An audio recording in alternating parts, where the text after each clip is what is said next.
চাওক আজি পূব কোকৰাঝাৰ জিলা যি নৱগঠিত কমিটিখনৰ শপত গ্ৰহণ অনুষ্ঠান আছিল। আজি ইয়াত আহি এই কমিটিখনৰ শপত গ্ৰহণ ইতিমধ্যে হৈ গ'ল।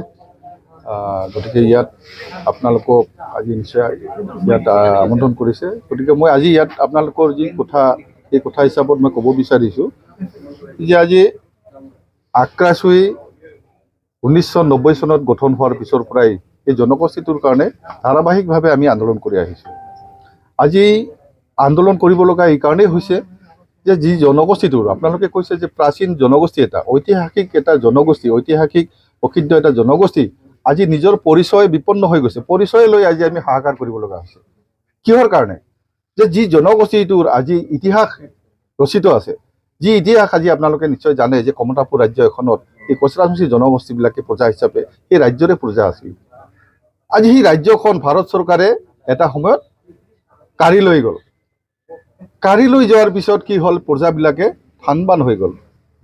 যি ধৰণে এই প্ৰজাবিলাকক আজি ভাৰত চৰকাৰে মৰ্যাদা দিব লাগিছিল, কিন্তু সেই মৰ্যাদা আমাক নিদিলে। নিদিয়াৰ কাৰণে তেওঁলোকে আকৌ ৰাজনৈতিকভাৱে এই জনগোষ্ঠীটোক থানবান কৰাৰ কাৰণে ভাগ ভাগ কৰি দিলে। এটা ভাগ কৰি দিলে পশ্চিমবংগত, এটা ভাগ কৰি দিলে বাংলাদেশত, এটা ভাগ কৰি দিলে আমাৰ মেঘালয়ত, এটা ভাগ কৰি দিলে বিহাৰত, এটা ভাগ কৰি দিলে অসমত। বিভিন্ন ছাইডত ভাগ ভাগ কৰি দি পেলাই আমাক কি কৰিলে, মেৰুদণ্ডক মানে বেন কৰি দিলে, যাতে আমি দুৰ্বল হৈ থাকোঁ। এই জনগোষ্ঠীটোক থান বান কৰি দিয়াৰ মূলত হ'ল চৰকাৰীভাৱে আমাক ভাৰত চৰকাৰ এখনে এই জনগোষ্ঠীটোক শেষ কৰাৰ কাৰণে যি পলিচি কৰিছে, সেই পলিচি আজিও চলি আছে। আৰু যাৰ কাৰণে এই জনগোষ্ঠীটো হাবাথুৰি খাব লগা হৈছে, নিজৰ পৰিচয়ৰ কাৰণে আজি আন্দোলন কৰিব লগা হৈছে। যি স্বাভিমানী এটা জনগোষ্ঠী, সেই জনগোষ্ঠীটোৰ আজি নিজৰ পৰিচয়বিহীন হৈছে। যি পৰিচয়ৰ কাৰণে আমি হাহাকাৰ কৰিছোঁ, আন্দোলন কৰিছোঁ, আজি সেই পৰিচয়ক আজি চৰকাৰে গুৰুত্ব দিয়া নাই। গতিকে আজি মূলত আজি আক্ৰাচুৱে কমতাপুৰ ৰাজ্য দাবী কৰিছোঁ আমি। কমতাপুৰ ৰাজ্য আজি সেই 1990 চনৰ পৰাই আমি দাবী কৰি আহিছোঁ। কমতাপুৰ যি ৰাজ্যখন আছিল, এই ৰাজ্যখন আমাক ঘূৰাই দিব লাগে। যিখন ৰাজ্যই নেকি আজি পশ্চিমবংগৰ যি ৰজা আছিল ছাৰ জগদীপেন্দ্ৰ নাথ ভূপ বাহাদুৰ, তেখেতৰ দিনতে ভাৰত চৰকাৰৰ লগত চামিল হৈছিল। গতিকে এই ৰাজ্যখনৰে প্ৰজা আমি আছিলোঁ। গতিকে তাত যিহেতু প্ৰথম শ্ৰেণীৰ নাগৰিক হিচাপে আমাক অধিকাৰ দিয়াৰ কথা আছিল, কিন্তু আজিলৈকে সেই অধিকাৰ তো বাদেই দিয়ক, তেওঁলোকে পাৰিলে সেই তথ্যখিনিকো মানে তেওঁলোকে নাপায় তথ্যখিনি, কিন্তু আমি বহুত তথ্য সংগ্ৰহ কৰিছোঁ। আৰু ইতিমধ্যে চৰকাৰে বাধ্য হ'ব যে তেওঁলোকে যে কমতাপুৰ ৰাজ্যখন, কোচবিহাৰ ৰাজ্যখন শেষৰ যিখন কোচবিহাৰ ৰাজ্য যে তেওঁলোকে চামিল কৰি লৈছে, চুক্তি কৰি চামিল কৰি লৈছে, এই কথাটো স্পষ্ট। গতিকে আমি বিচাৰিছোঁ কমতাপুৰ ৰাজ্য তেওঁলোকে ঘূৰাই দিয়ক। আমি নিবিচাৰোঁ। আমাৰ স্বাভিমান আমি কেনেকৈ ৰক্ষা কৰিব লাগে আমি কৰিম। কমতাপুৰ ৰাজ্য ঘূৰাই দিয়ক, অন্যথা আমাক জনজাতিকৰণ কৰক। কাৰণ ইতিমধ্যে আমাৰ জনগোষ্ঠীবিলাক পিছ পৰি গৈ গৈ এনেকুৱা এটা অৱস্থা হৈছে যে এই জনগোষ্ঠীটোক দেখিলে মানুহে গম পায়, ৰাইজে গম পায় যে সেইখন বস্তি কোচৰাজবংশী জনগোষ্ঠীৰ বস্তি। কাৰণ দেখিলে কেনেকৈ গম পায় যে তাত কি আছে, টিনৰ চালিয়া, খেৰৰ ঘৰ, তামোল গছৰ বেৰ, অমুক তমুক সাজি পেলাই আছে, তেনেকুৱা ধৰণৰ একদম মানে জুৰুলা অৱস্থা।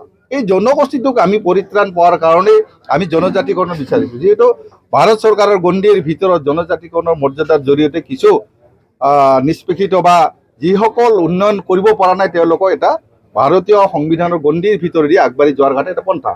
গতিকে তেওঁলোকে আজি সেইখিনিকে নকৰি কোচৰাজবংশী জনগোষ্ঠীক নিদি তেওঁলোকে আজি বাৰম্বাৰ আমাৰ লগত হেতালি খেলিছে। গতিকে আজি আমি ভাৰত চৰকাৰকো আমি গালি পাৰিব লগা এইকাৰণে বাধ্য হৈছোঁ যে ভাৰত চৰকাৰে আজি বাৰম্বাৰ আমাক কোৱাৰ পিছতো আজি কিন্তু জনজাতিকৰণ ব্যৱস্থাটো নকৰিলে। আজি মুখ্যমন্ত্ৰী, অসমৰ মুখ্যমন্ত্ৰী মাননীয় হিমন্ত বিশ্ব শৰ্মা ডাঙৰীয়াও আজি এই ব্যৱস্থাটো বাৰম্বাৰ কোৱাৰ পিছতো এই সমস্যাটোক সমাধান নকৰিলে। গতিকে আজি কোচৰাজবংশী জনগোষ্ঠীটো আজি নিঃশেষ হৈ যোৱাৰ পথত।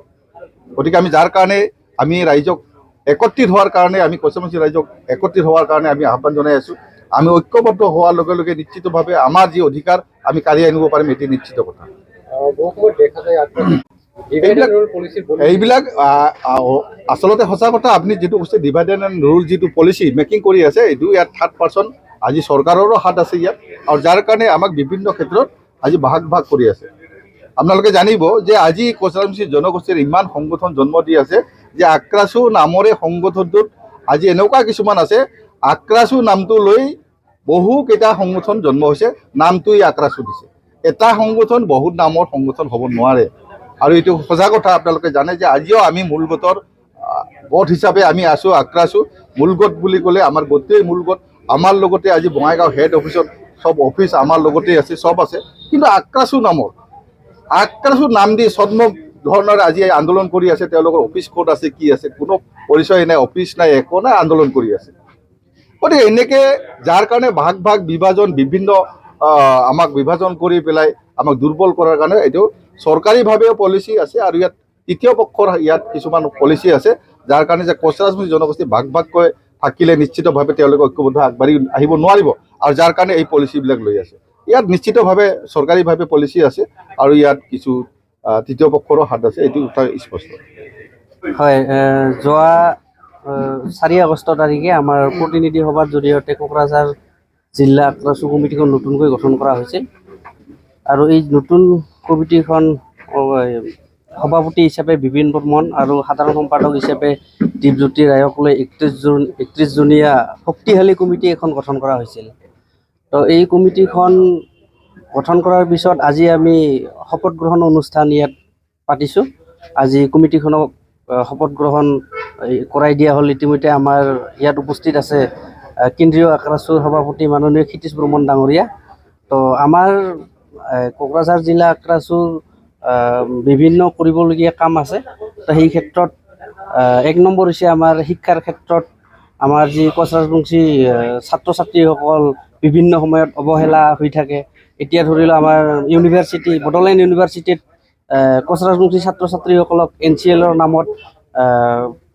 NCLৰ নামত হাৰাশাস্তি কৰা হৈছে বা বিভিন্ন কলেজতে হওক আমাৰ কোচ ৰাজবংশী ছাত্ৰ ছাত্ৰীসকল মানে বেছি সুযোগ সুবিধা নাপায় তো গতিকে এই ক্ষেত্ৰত আমি কোকৰাঝাৰ জিলা আক্ৰাছুই এইবাৰ পদক্ষেপ লোৱা হ'ব কোকৰাঝাৰ আক্ৰাছু জিলাৰ নেতৃত্বৰ দ্বাৰা লগতে যদি প্ৰয়োজন হয় আমি ইতিমধ্যে চিন্তা চৰ্চা কৰি আছোঁ যে গণতান্ত্ৰিকভাৱে আমি প্ৰতিবাদ কৰিম যি আমাক শিক্ষাৰ ক্ষেত্ৰত বিভিন্ন ধৰণৰ বৈষম্য কৰে আমাক তো আৰু লগতে আমাৰ এই কোকৰাঝাৰ জিলা সমিতিৰ দ্বাৰাই যে আমাৰ BTRত বিভিন্ন ধৰণৰ কোচ ৰাজবংশীসকলে সমস্যাত ভুগি আছে ধৰি লওক মাটিৰ সমস্যা আমাৰ কোচ ৰাজবংশীসকল ইতিমধ্যে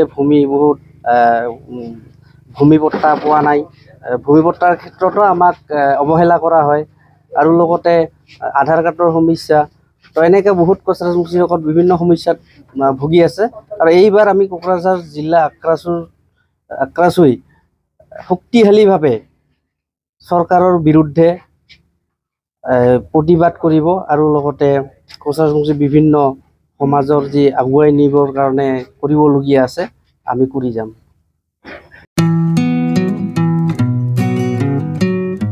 मोनसे फोसावथाय नोंथांमोननि थाखाय मोनसे गोजोनथाव खौरां लानानै फैदों चिरां जिल्लानि सिङाव थानाय काजलगावनि सिफुं हटेलखौ गुवाहाटी नोगोरनि साखाथियाव थानाय सानसारियाव गोदानै मोनसे सिफुं हटेल ब्रान्च खुलिनाया नोंथांमोननि थाखाय गोजोनथाव खौरां लानानै फैदों नोंथाङाबो जुदि गुवाहाटीयाव थायोब्ला एबा गुवाहाटी नोगोराव दावबायहैनाय समाव बर'नि दोरोङारि ओंख्रिखौ जानो लुबैयोब्ला गुवाहाटी नोगोरनि साखाथियाव थानाय सानसारियाव गोदानै बेखेवनाय सिफुं हटेलाव थांनानै जाहैनो हागोन बे सिफुं हटेलाव नोंथाङा बाङाय बेसेनावनो बर'नि गोबां गुबुन गुबुन दोरोङारि जाग्रा ओंख्रिफोरखौ मोननो हागोन अनला दाउ सबाय दाउ अमाजों नारजि मैथा अमा ना बाथोन थारुन ना थारुन अमा आरो गोबां बायदि बायदि बर'नि ओंख्रिखौ बे बर'नि सिफुं हटेलाव मोननाय जायो सोरबाफोर जुदि बे सिफुं हटेलाव बर'नि संनाय खावनायखौ जानो थाखाय सिगांग्रो अर्डार हरनोब्ला नैबे 9864747796 9954772037 जामबुं नम्बराव कल खालामनानै बुकिं खालामहरनो हागोन